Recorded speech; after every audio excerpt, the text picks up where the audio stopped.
PEC dos gastos públicos será votada hoje em segundo turno aqui no Senado. O Congresso Nacional se reúne hoje. Expectativa é pela votação de vetos da Lei de Diretrizes Orçamentárias e do Orçamento da União. E após ser denunciado pelo Procurador-Geral da República, o presidente do Senado diz estar tranquilo para esclarecer pontos sobre suas contas eleitorais. Bom dia. Esta semana, o Senado vota em segundo turno a PEC 55, que limita os gastos públicos primários durante 20 anos. A proposta divide opiniões. Os governistas defendem que a medida é necessária para reequilibrar as contas públicas e a oposição afirma que ela vai transferir recursos de áreas como saúde e educação para o pagamento de juros da dívida.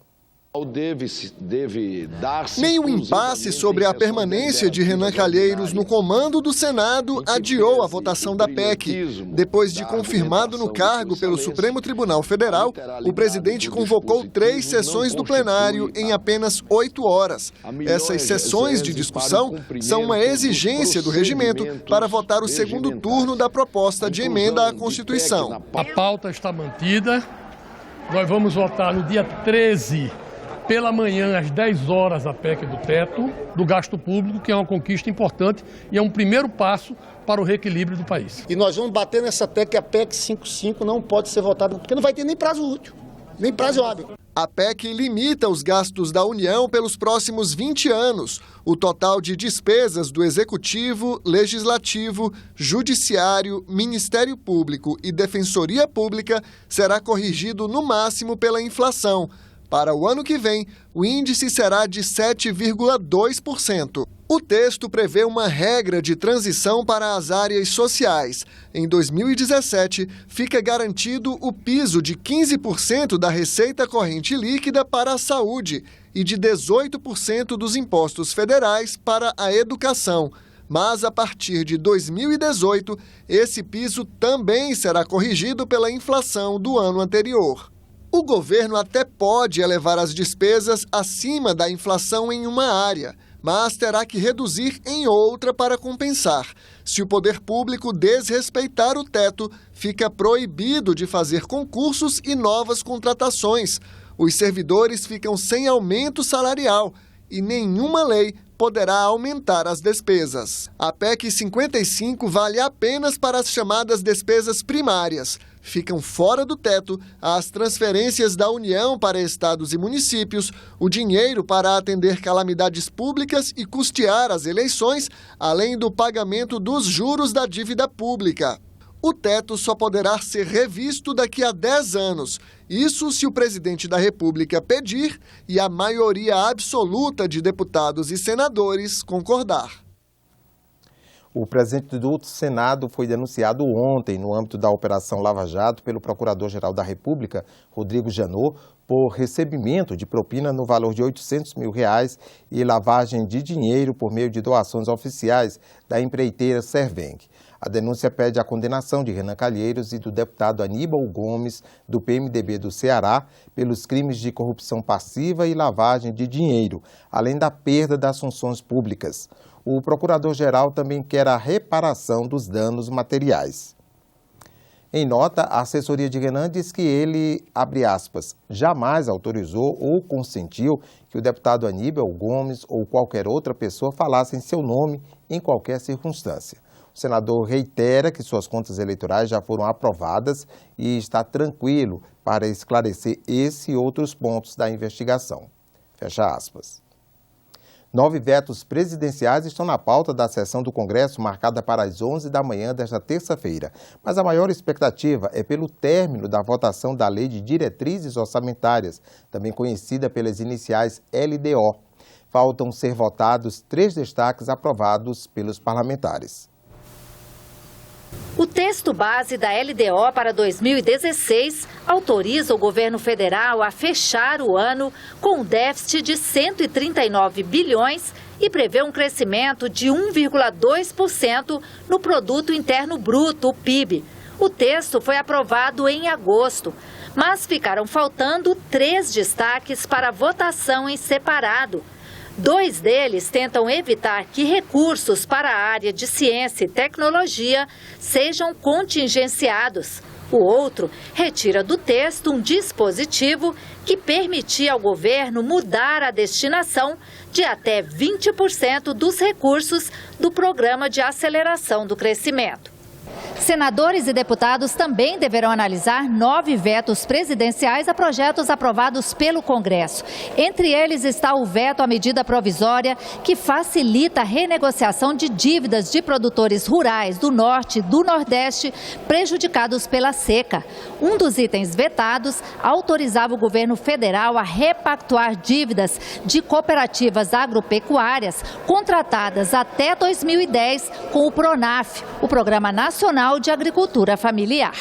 Também estão na pauta projetos de lei que liberam recursos para reforçar o orçamento de programas e ações do governo.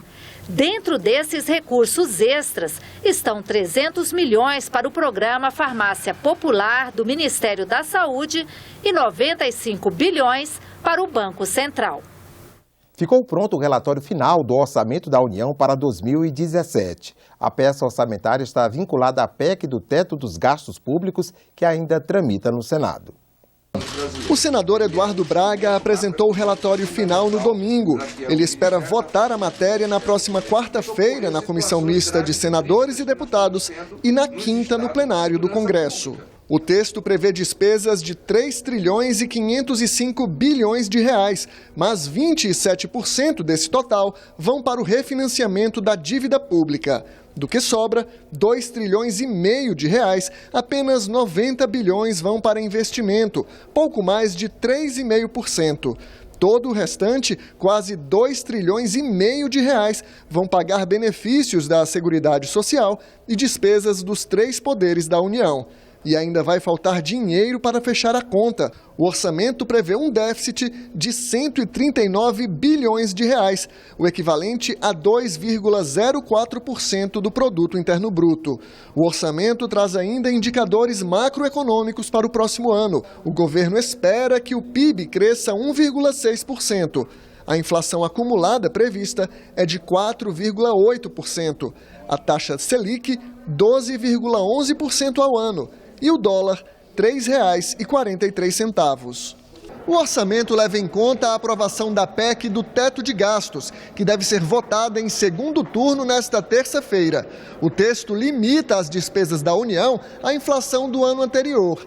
Exceções para a área da saúde, que deve ficar com 15% da receita corrente líquida, e da educação, que deve receber 18% dos impostos federais. Se a PEC for aprovada e o orçamento não for aprovado, nós teremos que esperar um novo orçamento para poder fazer valer o aumento, por exemplo, do piso da saúde, que sai de 12% para 15%. Numa semana que começa marcada pela delação de um ex-diretor da construtora Odebrecht contra senadores e deputados, o relator espera que as denúncias não comprometam o calendário de votações.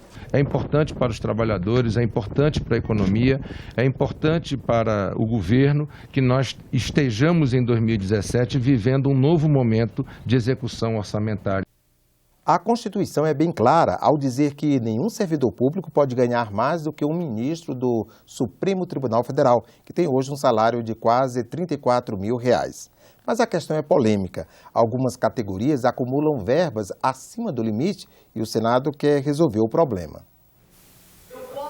A comissão para dar fim aos supersalários apresentou um projeto detalhando quais pagamentos entram no teto constitucional e quais ficam de fora. Atualmente, sem uma regra clara, verbas de indenizações e outros auxílios ultrapassavam o limite constitucional. Agora, podem até acontecer pagamentos acima do salário dos ministros do STF, mas em casos específicos. A ideia é tornar o teto mais eficiente sem cometer injustiças. A regra ficou assim: auxílios, benefícios ou indenizações que não precisam ser comprovadas pelo funcionário público entram no teto constitucional. Por exemplo, o auxílio moradia que não tem a contrapartida de um comprovante fica sujeito a corte. Isso também vale para assistência médica, odontológica e pré-escolar. O acúmulo de atribuições também entra na conta do teto, como no caso de juízes que acumulam mais de uma vara. Também entram na conta horas extras, adicional de plantão e adicional noturno, além de gratificações de qualquer natureza. Os pagamentos que precisam de comprovação de despesa não entram no teto. É o caso do auxílio para devolver ao servidor uma despesa já paga com moradia, desde que haja comprovação dos gastos. A ajuda de custo para a mudança do servidor a interesse da administração e o pagamento de diárias também ficam fora do teto. Para quem já se aposentou, não entra no teto o valor recebido na Previdência Complementar, pública ou privada. E para quem tem tempo para aposentar e continua trabalhando, o pagamento do abono permanência fica de fora do corte do teto constitucional. A comissão também sugere o fim do efeito cascata, ou seja, o aumento do salário dos ministros do STF faz também subir o de desembargadores e de toda a magistratura.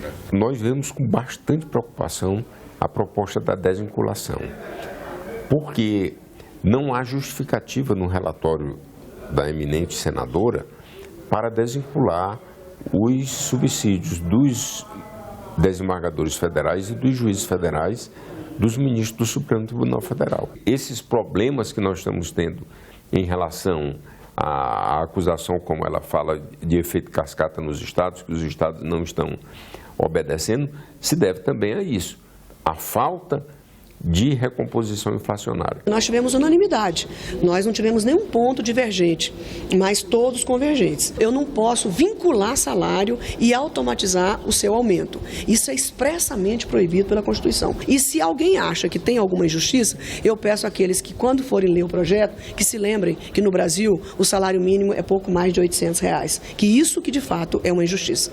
O limite de rendimentos vale para a soma de pagamentos que uma mesma pessoa recebe, mesmo que a fonte pagadora seja diferente. Isso vale para a combinação entre pensões, aposentadorias, empregos e cargos públicos. Outro ponto importante do projeto é o pagamento de férias e gratificações natalinas. O pagamento é contabilizado separadamente dos rendimentos. Confira agora a agenda das comissões do Senado para amanhã desta terça-feira. Na Comissão de Infraestrutura, audiência pública sobre o modelo de geração de energia elétrica, com ênfase em fontes alternativas. A Previdência Social será debatida em audiência pública na Comissão de Direitos Humanos. Na Comissão de Ciência e Tecnologia, haverá votação de matérias. Na pauta, o projeto de lei do Senado que torna o acesso à internet em banda larga essencial e que deve ser prestado em regime público. A facilitação de empréstimos para empresas que desejam adquirir bicicletas ou construir bicicletários para o uso dos funcionários está prevista em um projeto de lei do Senado que poderá ser analisado pela Comissão de Meio Ambiente. Na Comissão de Assuntos Econômicos, será analisado o projeto que estabelece o plano de auxílio aos estados e ao Distrito Federal e medidas de estímulo ao reequilíbrio fiscal. Na pauta da Comissão de Relações Exteriores estão acordos internacionais firmados pelo Brasil e que dependem de aprovação do Senado. Audiência pública na Comissão Mista sobre Mudanças Climáticas, sobre a 22ª Conferência das Partes das Nações Unidas sobre Mudança do Clima, a COP22, e os desafios para o futuro. E na Comissão de Transparência e Governança Pública, os senadores analisam projetos sobre o licenciamento eletrônico de veículos. Já está em vigor lei que concede horário especial ao servidor público federal que tenha cônjuge, filho ou dependente de qualquer natureza com deficiência. Com isso, o servidor não precisará compensar o horário, como previa até então o Estatuto do Servidor Público. A lei foi publicada hoje no Diário Oficial da União. A edição de hoje também traz a lei que regulamenta a profissão de designer de interiores, aprovada recentemente pelo Congresso Nacional. Você acompanha outras informações na nossa página na internet ou aqui na programação nos boletins do Senado Agora. Enquanto isso, continue assistindo a nossa programação.